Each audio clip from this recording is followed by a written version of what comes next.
Hello students, हमने last video में पढ़ा था कि डिमांड क्या होती है, इंडिविजुअल डिमांड क्या होती है, मार्केट डिमांड क्या होती है। इंडिविजुअल डिमांड क्या थी हमारी, जो कोई एक पर्टिकुलर पर्सन अपनी टेस्ट और प्रेफरेंस के अकॉर्डिंग कोई चीज़ को परचेज करता है तो उसको क्या बोला जाता है, इंडिविजुअल डिमांड। ठीक है ना।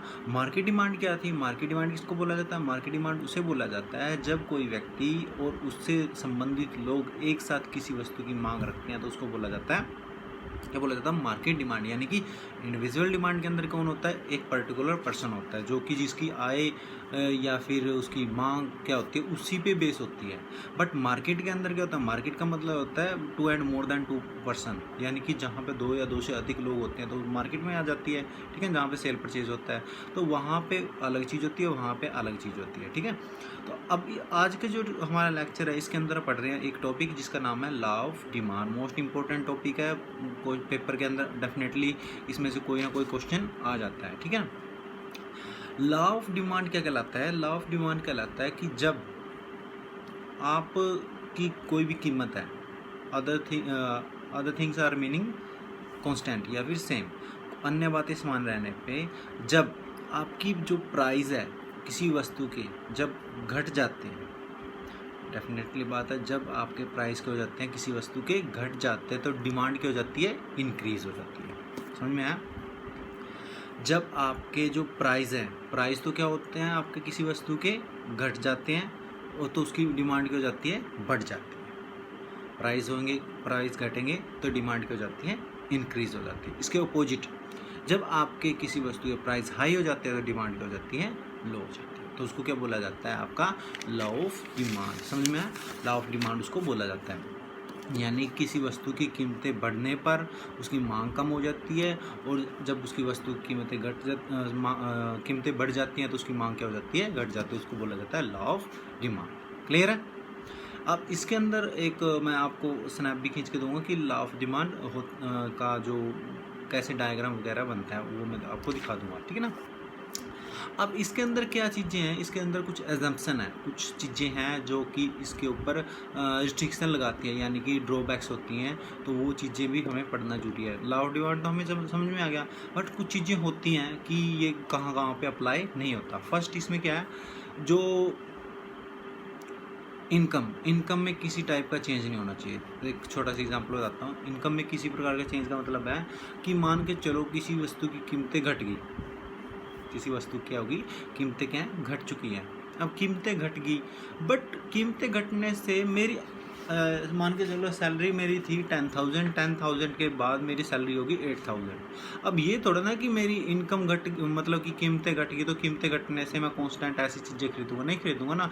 उसके साथ साथ मेरी इफेक्ट इनकम पे पड़ा है। अगर मेरी इनकम होती है एजिटिव तो मैं वो चीज़ें खरीदता, मेरा इफेक्ट पड़ता कि भाई ये चीज़ें सस्ती होगी तो मैं ज़्यादा खरीद लूँ। पर ज़्यादा नहीं खरीद सकता, क्यों नहीं खरीद सकता, क्योंकि मेरी इनकम क्या होगी, घट चुकी है। तो एजम्पशन क्या है यहाँ पे, इसमें फर्स्ट क्या है कि जो कंज्यूमर है उसकी इनकम के ऊपर कोई इफेक्ट नहीं पड़ना चाहिए। ठीक है ना। सेकंड है उसकी जो टेस्ट एंड प्रेफरेंस है, टेस्ट एंड प्रेफरेंस यानी कि मुझे पहले मान के चलो कोई चीज़ें खरीदना पसंद था, मान के चलो कोई सब्जी लगा लो, कुछ भी लगा लो। ठीक है ना। तो मेरे टेस्ट में या प्रेफरेंस में किसी प्रकार का चेंज नहीं होना चाहिए। ठीक है ना, तब ये अप्लाई होता है। उसके बाद क्या कहलाता है, उससे रिलेटेड कोई भी कीमतों में कोई चेंज नहीं होना चाहिए। लाइक अब टूथपेस्ट लगा लो, आप टूथपेस्ट लगा लो, सपोज करो मैं खरीदता हूँ पतंजलि का पेस्ट खरीदता हूँ। ठीक है ना। अब मेरी जो वो है इच्छा है, मैं क्या खरीदता हूँ, पतंजलि का, उसके सिमिलर। अब पतंजलि का जो पेस्ट आ रहा है वो आ रहा है 90 के करीब का, और सिमिलर उससे बेटर कोलगेट दे रहा है अपना वेद शक्ति, आई थिंक कुछ नाम है उसका, वो दे रहा है। तो मैं कौन सा लूँगा, मैं कौन सा लूँगा, हालांकि मुझे पसंद कौन सा है, मुझे पसंद कौन सा था, पतंजलि। बट उसके कंपटीशन में कौन आ चुका है अब यहाँ पे, कोलगेट का वेद शक्ति या वेद क्रांति कुछ बोला गया है, वो आ चुका है। तो मैं कौन सा लूँगा, वो लूँगा। तो इसमें क्या बोला गया है एजम्पशन के अंदर कि डिमांड के ऊपर आपके जो कंपटीटर है उसका कोई इफेक्ट नहीं पड़ना चाहिए, यानी कि उसकी कीमतों में किसी प्रकार का बदलाव नहीं हो। जाहिर सी बात है, कीमतें में बदलाव आ गया, अगर आपकी कीमतों में बदलाव आ चुका है तो मैं क्या करूँगा, डेफिनेटली वो चीज़ें खरीदूंगा जो आपकी सस्ती होंगी। क्लियर है ना बात। टूथपेस्ट का एग्जांपल आपको बता दिया है कि आपकी जो जो कीमतें हैं, जो आपकी कंपटीटर है, उसमें किसी प्रकार का चेंज नहीं होना चाहिए, ठीक है ना। यानी कि टूथपेस्ट है, पहले पतंजलि खरीदता था, पतंजलि और कोलगेट के रेट्स क्या थे, सेम थे। वो 90 का आता था, वो 92 का आता था, लगभग सेम थे। बट अगर उनमें चेंज आ चुका है 20-30 रुपए का, वो आता है 50-55 रुपए का, वो आता है 90 रुपए का, तो मैं कौन सा लूँगा, मैं लूँगा कोलगेट का। सिमिलर चीज़ें चल रही हैं बट मैं लूँगा कौन सा, कोलगेट का लूँगा। क्यों, वो मुझे आधे रेट में मिल रहा है। क्लियर बात। उसके बाद फ्यूचर फोरकास्टिंग। अगर मुझे ये लग रहा है कि किसी वस्तु की कीमतें भविष्य के अंदर उसमें किसी प्रकार का बदलाव आ रहा है, तो मैं जाहिर सी बात है मैं क्या करूँगा, उन चीज़ों की इंटरेस्ट लेना कम कर दूँगा, ठीक है ना। उन चीज़ों को मतलब कि जो यूजेस है वो थोड़ा थोड़ा कम करना शुरू कर दूँगा, ठीक है ना, जिससे मुझे पता है कि भविष्य में ये चीज़ें बदलने वाली हैं। क्लियर। अब इसके अंदर why more is good the purchase when the price fall. जब कीमतें गिरती हैं तो किसी वस्तु की मात्रा क्यों अधिक खरीदा जाता है, क्यों, मतलब अगर वस्तु की कीमतें गिरती हैं तो क्यों हम इसको ज़्यादा खरीदते हैं, तो इसके कारण है। देखो, इसके अंदर इनकम इफेक्ट। इनकम इफेक्ट क्या होती है, एक होती है रियल इनकम। रियल इनकम क्या होती है कि मेरी इनकम है, रियल इनकम का मतलब क्या है कि एक वस्तु की कीमत परिवर्तन होने से फलस्वरूप खरीदार की वास्तविक आय में परिवर्तन होने के कारण वस्तु की मांग की मात्रा में परिवर्तन के आय का प्रभाव कहा जाता है। एक वस्तु कीमतें में परिवर्तन होने से, देखो अब दूध का रेट है मान के चलो कि 50 रुपये किलो, ठीक है ना, 50 रुपये किलो है और मेरी इनकम है 10,000। मेरी जो इनकम है वो है 10,000 पर मंथ। अब दूध की कीमतों में 10 रुपये की कटौती होगी, 10 रुपये की होगी कटौती होगी, तो 10 रुपये की जहाँ पे मैं 2 किलो दूध लेता था, अब 10 रुपये की कटौती होगी तो मैं क्या करूँगा, वहाँ पे 2.5 किलो दूध खरीदना शुरू कर दूँगा। हालांकि मेरी जो कंजप्शन है वो कितनी उतनी ही है 2 kg, बट मेरी इनकम के एज इट इज पर चेंज किस में आया है, मेरी डिमांड में, उसमें कीमतों में। कीमतें अगर घट गई आपकी तो जाहिर सी बात है इनकम एज इट इज है। इनकम के अब कीमतों में घटने से मैं क्वांटिटी क्या करना शुरू कर दूंगा, ज़्यादा खरीदना शुरू कर दूंगा। वो क्या कहलाता है, आपका लॉ ऑफ डिमांड के अंदर आता है इसमें, ठीक है ना। तो ये है जो इसके अंदर जो पॉइंट है ये बता रहा हूँ मैं। ये क्या है कि क्वेश्चन आता है वाई डिमांड कर इज स्लोप डाउनवर्ड, यानी कि जो डिमांड करो होता है ऊपर से नीचे की तरफ और लेफ्ट से राइट की तरफ क्यों आता है। कारण क्या है कि आप कि वस्तुओं क्यों ज़्यादा खरीदते हो, तो रीज़न क्या है, इनकम इफेक्ट। इनकम का मतलब यानी कि मेरी अगर इनकम बढ़ गई और कीमतें घट गई तो मैं ज़्यादा खरीदना शुरू कर दूँगा, डेफिनेटली बात है। उसके बाद है सब्स्टिट्यूशन इफेक्ट। सब्स्टिट्यूशन इफेक्ट का मतलब है कि अगर एक वस्तु की कीमतें बढ़ रही हैं और दूसरी कीमतें घट रही हैं। सब्स्टिट्यूशन का मतलब है कि एक वस्तु की जगह दूसरी वस्तु को खरीद लेना। लाइक चाय का रेट है 200 रुपये और कॉफ़ी का रेट है 300 रुपये।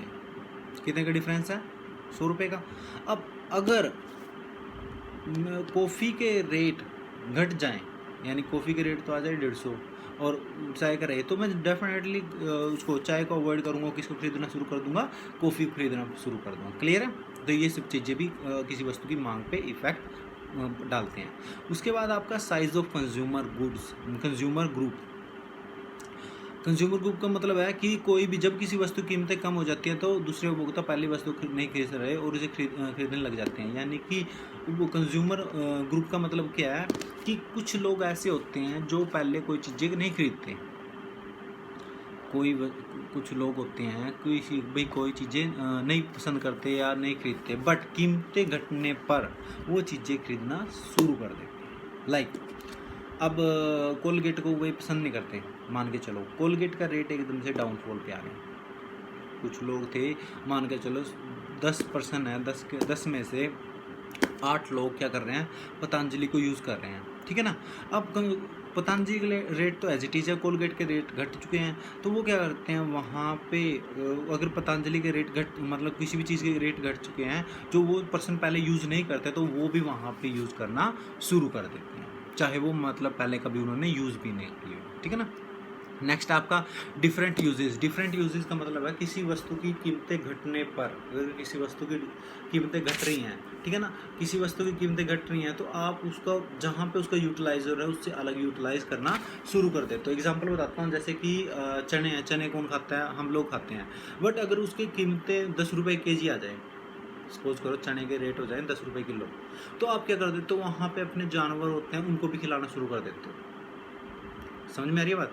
लाइक अब चने होते हैं, वो एग्जांपल भी दिया हुआ है इसमें कि चने हैं जैसे कि हम लोग यूज़ करते हैं, अगर उसकी कीमतें घट जाए तो हम क्या कर देते हैं, वहाँ पे अपने घोड़े वगैरह को देना शुरू कर देते हैं। बात क्लियर है ना, समझ में आ गई? तो ये सब चीज़ें कहते हैं लॉ ऑफ डिमांड। क्या लॉ ऑफ डिमांड का मतलब है कि जब वस्तुओं की कीमतें घटने पर, वस्तुओं की कीमत घटने पर उसकी डिमांड बढ़ जाती है, उसके अपोजिट अगर वस्तु की कीमतें बढ़ जाती है, डिमांड क्या हो जाती है, घट जाती है, तो उसको बोला जाता है लॉ ऑफ डिमांड। और इसमें एक लाइन सबसे मेन इंपॉर्टेंट क्या है, other things are remaining constant. Other things are remaining constant का मतलब क्या है कि बाकी बातें क्या होनी चाहिए, चेंज नहीं आना चाहिए। यानी कि आपके टेस्ट में, प्रेफरेंस में, आपकी इनकम में, अदर कंपटीटर हैं उसमें कोई चेंज नहीं आना चाहिए, आपके प्राइस में कोई चेंज नहीं आना चाहिए, आपकी इनकम के ऊपर कोई इफेक्ट नहीं आना चाहिए, तब ये लॉ ऑफ डिमांड क्या होता है, अप्लाई होता है। उसके बाद इसकी क्या थी, why law of demand diminishing. क्यों लॉ ऑफ डिमांड क्या होता है, नीचे की तरफ डाउनवर्ड पे क्यों होता है, डाउनवर्ड पे होने का कारण क्या है,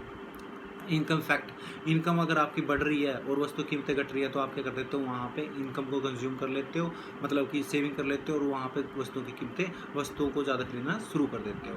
उसके बाद सब्स्टिट्यूशन गुड्स, सब्स्टिट्यूशन के एक वस्तु की जगह दूसरी वस्तु खरीदना शुरू कर देते हो, ये भी इसमें आता है। उसके बाद साइज ऑफ कंज्यूमर गुड्स, जो व्यक्ति पहले उन वस्तु को नहीं खरीदता था वो खरीदना शुरू कर देता है, क्योंकि कीमतें क्या हो चुकी हैं, वहाँ पे घट चुकी हैं। नेक्स्ट इसके अंदर डिफरेंट यूजेस। डिफरेंट यूजेस का मतलब क्या है, जहाँ पे आप जिस चीज़ का यूज़ करते थे, मान के चलो कोका कोला है, कोका कोला की कीमतें घट गई, जो लाइजोल्स वगैरह से भी कम होगी, तो आप क्या करते हो, तो उसको वॉशरूम वगैरह में सफाई वगैरह के लिए भी वहाँ पे उसका यूज़ कर, ठीक है, क्लियर है, समझ में आ गया होगा। तो ये सब टॉपिक अपने कॉपी पे राइट डाउन कर लेना, क्या क्या समझ में आया। इसका जो इसके अंदर डायग्राम है उसकी मैं आपको फ़ोटो वगैरह सेंड कर दूँ, ठीक है। Thank you.